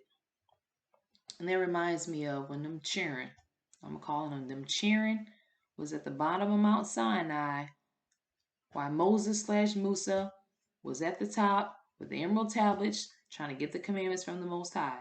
And they down there drinking and taking off all their jewelry and melting it down and building a little golden calf and exalting the image of this beast.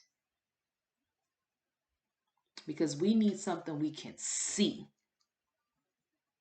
We can't see the Most High. Even though he gave us manna from heaven and he was like a light cloud that we could follow around. And he gave us the quail we wanted, even though we weren't even supposed to be eating it. And he had to send us a disease because before the meat could even get rotted in our teeth, because we were greedy. Delivered us from the hand of Pharaoh, and that wasn't good enough. Now we in this desert. This is what we left Egypt for.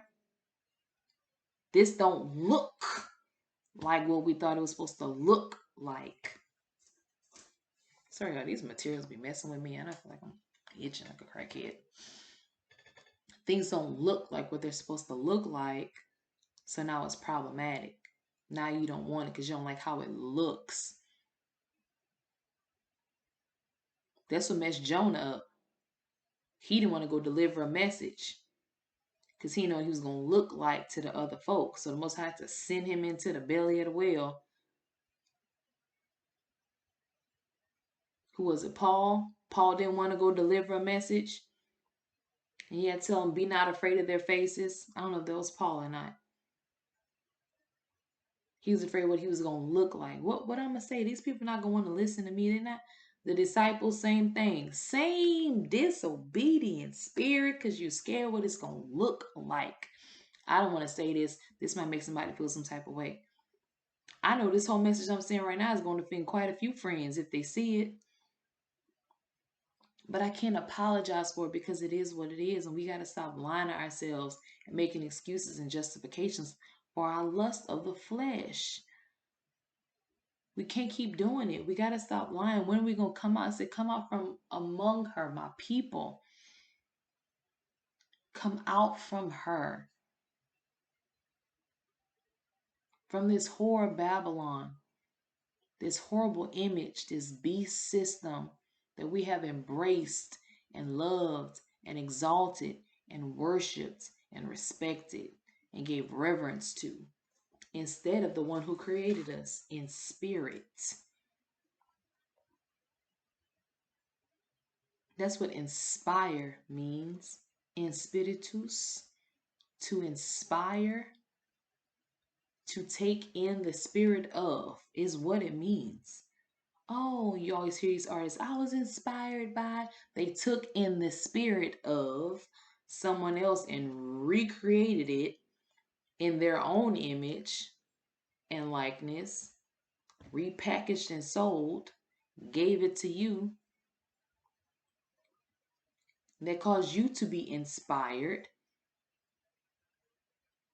Dyeing your hair blonde, wearing wigs, long nails, having your booty out, acting like lesbians when you're really not because Cardi B and Megan made it look so cute.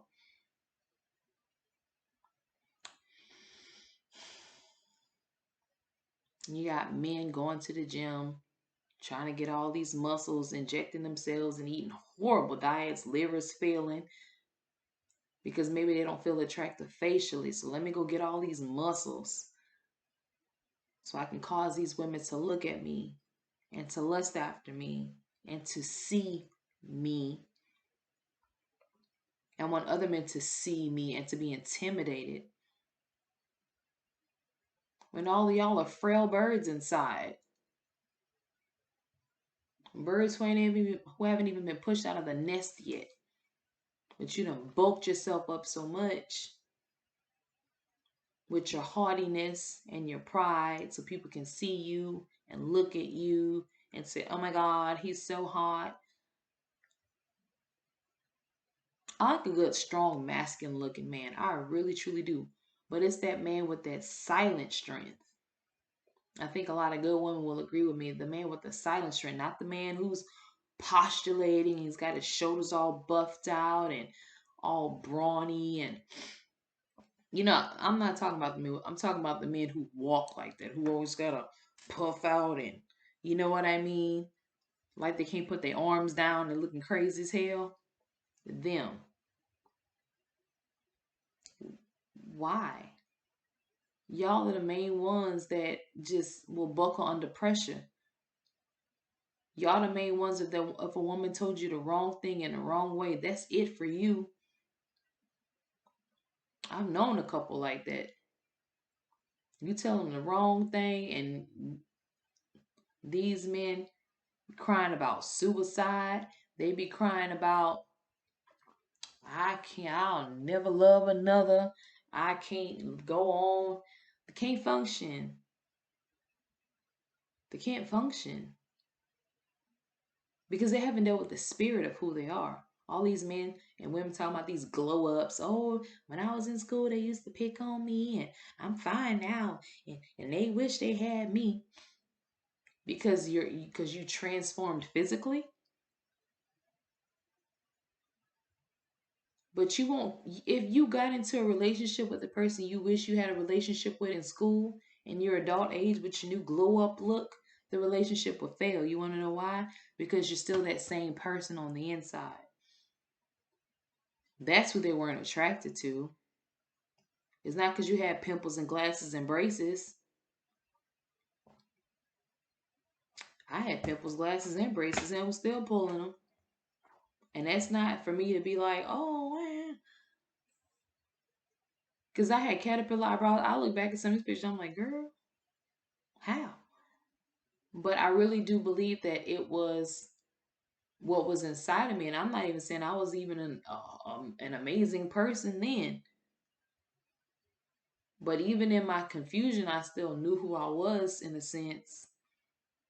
And I didn't succumb to peer pressure like that. And I didn't want to be like other people. I just really did do my own thing. I was just Anita. As crazy and demented as she was at the time, I was just me. And I think people can see that and can recognize that. And they don't always get caught up in what they see, because a lot of y'all look really great. Men and women, y'all look really great.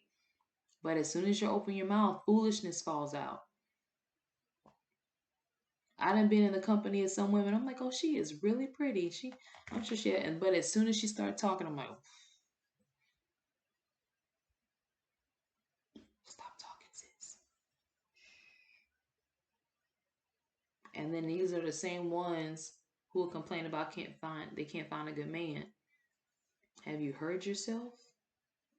Have you done any type of self-evaluation and inventory to come to terms with what's really going on?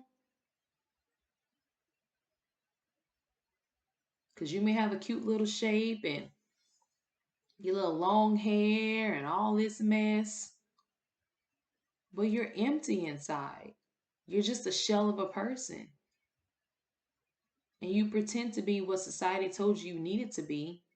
And you go into life contending with others based on how you look and feeling like you're better because of how you look, because your skin is darker, because your skin is lighter, because you have long hair, your hair is wavy, it's curly, it's blah blah blah blah blah blah blah, whatever, foolishness.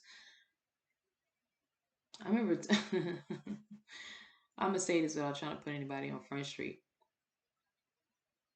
There was someone who I used to know. I'm not even gonna say how I know her, but I remember her making a comment one day talking about, oh, dark skinned girls hate me because I'm light skinned because I'm cute. And I'm sitting there with my brown skin. I'm like, well, I don't, and I don't even care. And yes, you're a pretty girl, but who are all these people that you talking about hate you because you light skinned and you're cute? When I came to learn later that she had some self-loathing issues and she was very unhappy with herself, and her spirit was troubled, I'll say, because of some things that happened to her in her childhood that she had not come to terms with yet. She had not dealt with that part of her spirit. And she just walking around life with a chip on her shoulder, thinking all these people are hating on her because of what she looks like. And I don't think anybody even really cares. And she had a problematic spirit, very combative and argumentative, unsound, illogical, irrational, temperamental, judgmental. That's the problem. Maybe people didn't like you because your spirit was ugly. Not for any other reason. People can sense that a lot of times on y'all, and y'all don't even realize it, and you start blaming other stuff for it because you don't want to tell yourself the truth about you. Just like me. Oh, he want to do this. He want to fight me. Anybody worried about you, man? Maybe because you walking around looking like a psychopath all the time. Maybe because you're looking at people crazy, like you want to fight. So they on guard because they don't know what you're about to do. Because you think it's somebody just coming after you. So your paranoid foolishness has leached off onto other people. And now they don't know how to be in company with you. Because they have to go into survival mode because they looking at you and they see you crazy.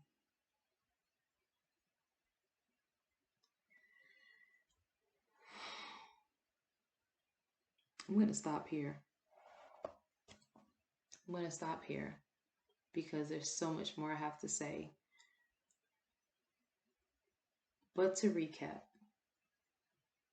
we learned what beast meant and how it has caused the separation of the church, which in this context, I mean the body of believers, the network of people who claim to be believers of the Most High, who claim to believe His word, who claim to know that it's the truth, but act in discordance with that, which has caused the state of our nation, the nation of believers, to be in disarray and discordance with each other. We have no togetherness, and the rulers of darkness of this world and all the spiritual wickedness in high places has planted so many seeds of separation amongst us that we're all crabs in a barrel, all of us, fighting each other to get to the top. The top of what? Who knows? In this world, there is no top. There is a glass ceiling. It's the firmament. And in this flesh, we all will be right here. As long as we're in this flesh, we're under the glass ceiling. There's no glass ceiling above women. There's no glass ceiling amongst so-called black people. It is a glass ceiling among the have and the have-nots. The haves, those who live in spiritual truth, and the have-nots are those who do not. And if you are of the have-not spirit, it does not matter if you have $1 in your bank account or $1 billion. You are of the same fruit of the same tree, because you are of the same father, the devil, the serpent, who has caused you to believe a lie, and one who has caused you to not know how to act and live in faith, but you live by sight with your flesh, something that's temporary of this world that doesn't have anything to do with the price of tea in China. You can't take it with you. You can't take any of this stuff with you. None of it. None of it. None of it. None of it. Everything must go. As soon as you take that last expiry, which means to expire, means to relinquish the last bit of spirit. That's what expiration is. Inspiration, expiration. It's the opposite. Expiration is the opposite of inspiration. So when you have come to expire, that's in game. We're all on the same playing field. It doesn't matter how much gold you had, what throne you sat upon, what mansion you lived in, what degrees you have, what car you drive, what Fendi bag you bought, what YSL man purse you got around your shoulders. It does not matter. Brown skin, peach skin, tan skin, red skin.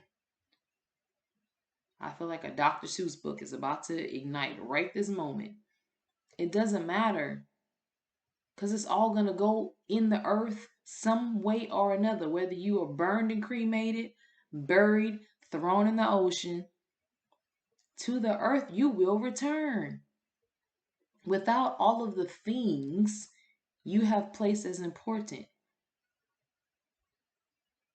without all of the knowing of the people you think are important to know and to be with, I can't stand when I see people, especially men, ride other people's coattails so hard and so happy to know somebody who's got some type of celebrity or infamy that you now feel better than others just for the mere affiliation with somebody else. Oh, I met so and so. Yeah, I know who that is. We cool. Y'all got their number. Who cares? They're another human being who's going to expire into this earth just like the rest of us. The devil has got us so tricked and fooled into placing importance into things of this world. The Bible said be in the world, not of the world. Because if you are a spiritual being in this skin suit, you're merely in the world. Because we can't be in these skin suits and be in the heavens. So we're naturally going to be in the world because we're born into this world. But don't be of the world. Don't be of your father, the devil. Don't be of a Luciferian spirit. Don't be of pride, of greed, of strife, of lying, of lasciviousness, of lewdness. Don't be of the world, of gluttony, of greed, of egotism. Don't be of the world. Lovers of the flesh, lovers of money, idolaters. Don't be of the world. Have love and patience and kindness. Live in the image of the Most High, how He created you in spirit and in truth. Don't be led off into deception. Don't acquiesce to the words of Decepticons. And y'all know what I'm talking about when I say Decepticons. Have you saying stuff just to be PC, just to not upset anybody or ruffle any feathers? Live in truth always. It's funny, I was watching a video by Matt Walsh and they asked him, how do we deal with this? And he said, always live in your truth. Always live in truth. And don't let anybody deter you from it. If you live in truth and speak truth always, you're good. You're golden. You're solid. Because can't nobody shake you. No one can rock you. Because you walk by faith, not by sight. Oh, they're going to cancel me. Who cares? Humans cannot cancel you, for no man can pluck you out of the hands of the Most High. No man. Be not deceived, for God is not mocked. For whatsoever a man soweth, that shall he reap. Be not deceived, for let no man deceive you. Let no man deceive you, like Eve was deceived in the garden. Because the devil didn't lie to her. He deceived her. He seduced her. And then she in turn did it to her husband. Don't live in that curse. Be very careful, because you are indeed worshiping the image of the beast, whether you are aware of it or not. That's why I said, cause all, great and small, rich or poor. I used to grow up wondering, please, Most High, please don't let me be deceived. That has always been my prayer. Please don't let me be deceived. Please, I don't want to be one of those people. Please don't let me be deceived. How can people be deceived? How is it going to happen? Like, what do I need to be careful of? This is it. The lust of the flesh, the image of the beast, seeing with our natural eye and getting caught up in it so much to the point where we cannot walk in faith. The Most High gives us things, messages, visions all the time, all day, every day. I tell people all the time, jokingly, man, if I follow my first mind, my intuition all the time, I'd be unstoppable, because the Most High is guiding me. His rod and his staff comfort me, prepares the table before me in the presence of my enemies. He anoints my head with oil. My cup runneth over, because surely, my favorite part, goodness and mercy shall follow me all the days of my life, and I will dwell in the house of the Most High forever, because I'll be worshiping Him in spirit and in truth. Because I'm not getting caught up with the things of this world. It's not real. It's a simulation. We're in the matrix, unplugged from the source, plugged into the beast system, into the quantum computer, into this animus, this AI, this fake reality. this pseudo creation in the image of Lucifer, in his image, in his likeness, his pride, his lust, his greed, his need for power and control, to be revered. That comes from him. If you feel like that, you need to fix that. That's something you gotta contend with today and right now.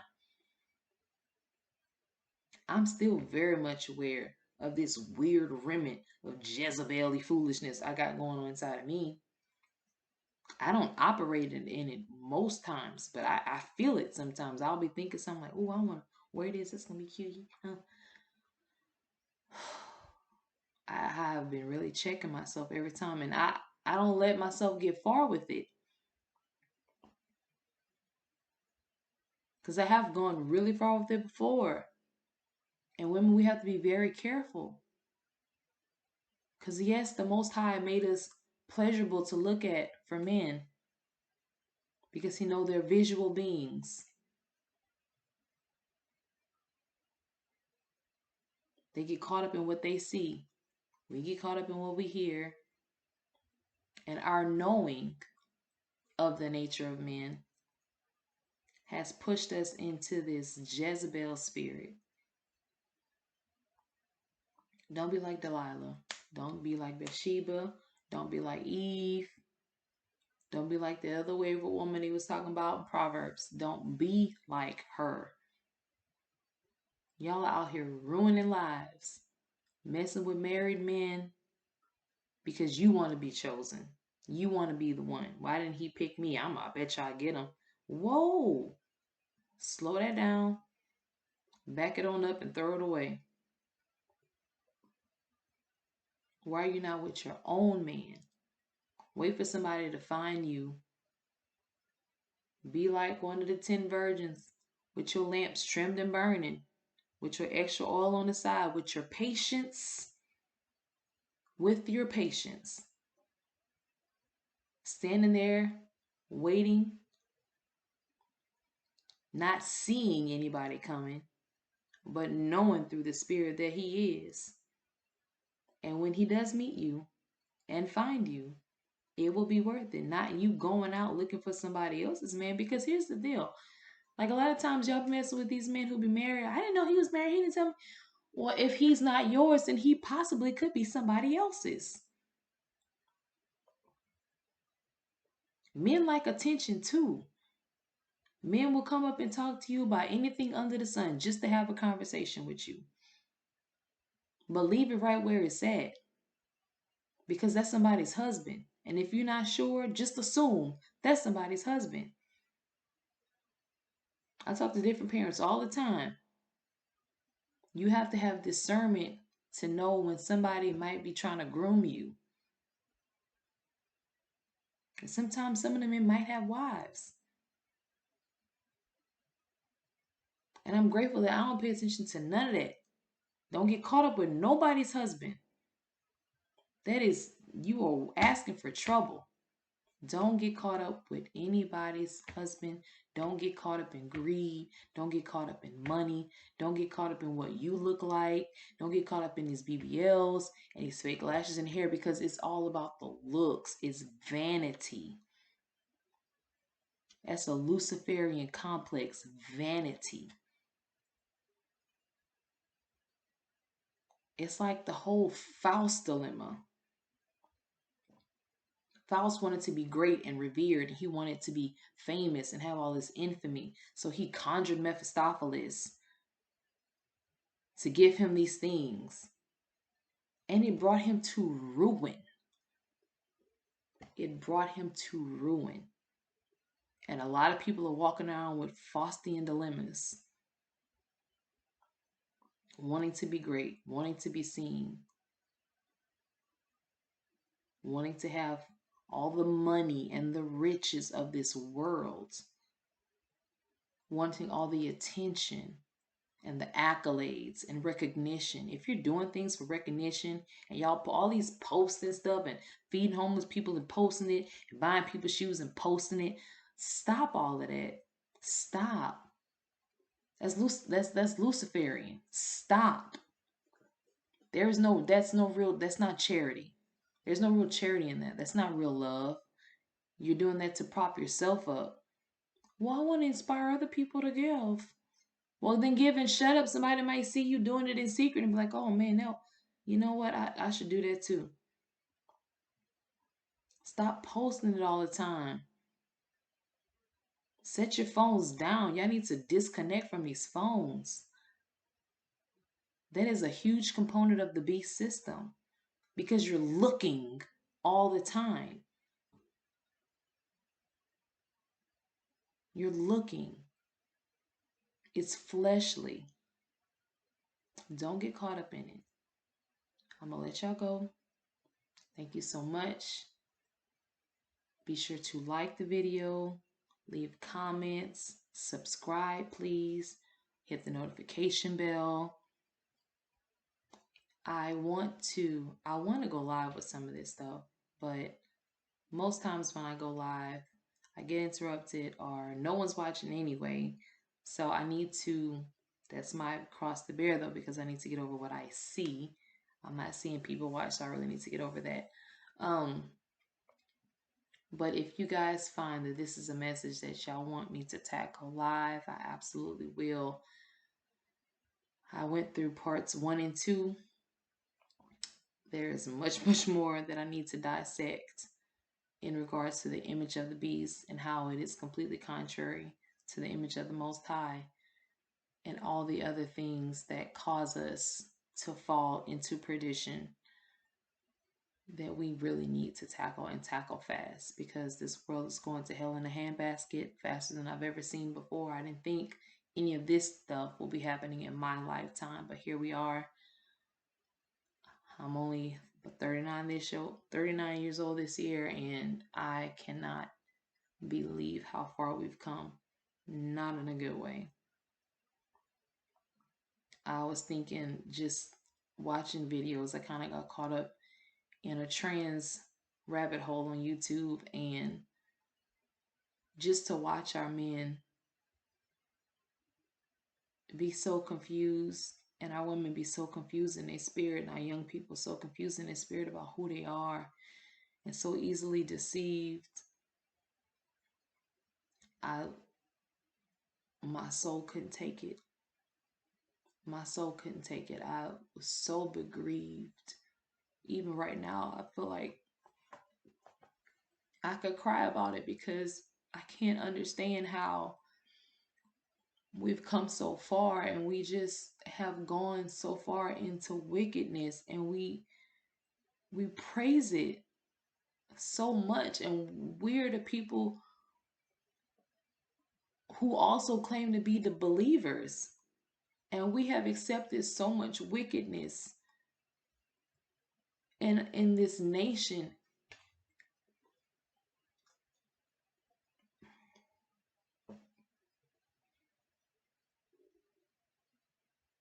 We've accepted so much wickedness, and this is what you get when you ask the Most High to just give you a morsel of his spirit and what he feels towards his people.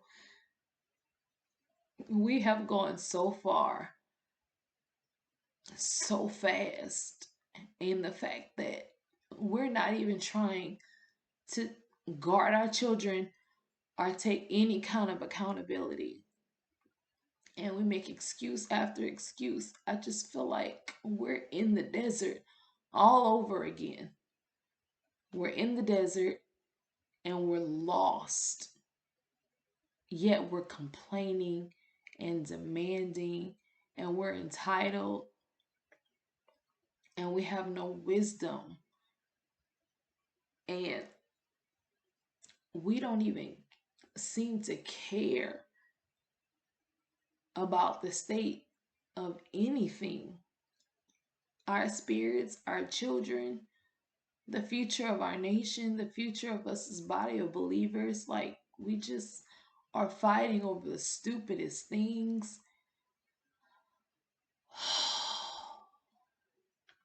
That's another reason why I haven't made videos for a while, because my soul has been tired. My soul has been so tired I can't even fathom how we've gotten so far. I can't even understand like how it even came to this. The women I grew up respecting, they didn't act like this. The men I grew up respecting did not act like this. They weren't degrading and belittling women. Women weren't degrading and belittling themselves and acting like dogs in heat in public and butts in the air and calling themselves out of their own name. And my, I was talking to my mom today, and we grow we I'm from a very small town, and when I was growing up, like, we had some crime. We had people who were on the streets and selling drugs, but it's so funny because those same people, and I've said this before, like, the kids who dropped out of school and was selling drugs on the corner made sure we weren't. They would walk us home and make sure we got home safe, asking us why are we out. If I was walking and they knew I typically rode the bus, why you not on the bus today, little one? Why you walking? Where you sit there? What? Come here, let me walk with you. I'm gonna make sure you get home. Y'all can't be out here like that. They even cared. Nowadays, you see a group of guys on one side of the street, you gotta cross it because you don't know if you're gonna be accosted. You don't know if they're gonna disrespect you so much to the point you feel like you gotta defend yourself. You don't know if they're gonna grab you. You don't know what's gonna happen. Women can't go to the gas station, but now we're looking at women who are at the gas stations late at night like they stupid. Why are you going out there late at night? I might be about to run out of gas. I might have to go to the gas station late at night. It's like, it's sad that, like, no one's safe. Children aren't safe. People don't even speak up. They'll see a child being corded off and I'm just gonna mind my business. What happened to us? All you so-called believers, with your anxiousness in your heart and your fear, you're not a believer. If you walk in fear and not in faith, you are not a believer. You do not believe. You don't. Because you can't pray and make supplication and still be worried. You can't. You can't have both. Let me go. Because y'all got me emotional. Y'all ain't got me nothing. I got me emotional. But I'm going to go. I'm going to gather myself. And tomorrow, well, not tomorrow. I don't know why I said tomorrow. But I will go through this more. We're going to dissect this some more. We're going to look into it because we're going to get to the bottom of it. Love y'all. Like, subscribe, turn on the notification bell, comment, converse with me. I will converse with you. Thank you all so much. I hope you learned something. I hope this was edifying. I hope I made sense. Let me know either way. Thanks.